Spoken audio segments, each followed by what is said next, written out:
কই ভাষ্যকার, কই ভাষ্যকার, এই গ্যাংটকের ভাষ্যকার? ধন্যবাদ। আজ 24 তারিখ, 24শে ডিসেম্বর। আমরা আছি সিকিমের রাজধানী গ্যাংটকে। গ্যাংটকের এই শহরে আমরা এই বাবু হোটেল থেকে গোসল টোসল করে বের হলাম। আমরা এখন এই ইয়াটা দেখব। এখানে মহাত্মা গান্ধী একটা মার্কেট আছে, এই মার্কেটটা একটু ঘুরবো। ঘোরার পরে হয়তো আমরা 12টার দিকে আমরা ইয়াতের দিকে চলে যাব, শিলিগুড়ি যাব। ওখানে আমরা রাত্রি যাপন করব।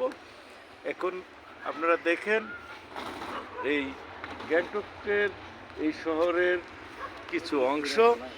এতে সকালে ওই যে অনেকে বলে অনেক শীত, কিন্তু তেমন শীত না।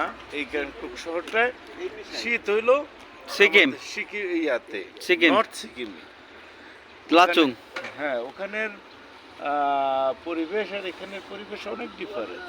আর এখানে দাঁড়াইলে ওই যে আমাদের সামনে দেখেন একটা পাহাড়, মনে হয় যে আকাশ ছুঁয়ে আছে। অনেক মেঘ মানে। হ্যাঁ বাবু, কিছু বলেন। আমরা মাটি থেকে গ্যাংটক শহরে 3 কিলোমিটার উপরে আছি। পাহাড়গুলো অপরূপ সৌন্দর্যে। কে 3 কিলোমিটার? হ্যাঁ, অনেক। এবারে 3 কিলোমিটার না, আরো বেশি। আরো বেশি, অনেক অনেক। কত মনোমুগ্ধকর পরিবেশ। ও স্যার, দেখলে আমার ভাষা নেই, ভাষা নাই। ভাষা নাই। অপূর্ব সুন্দর, অপূর্ব সুন্দর। ধন্যবাদ। চলেন আপনার এবার পরোটা খেয়ে যান। এবার পরোটা खिलाएगा, 2 पराठा 1 चा।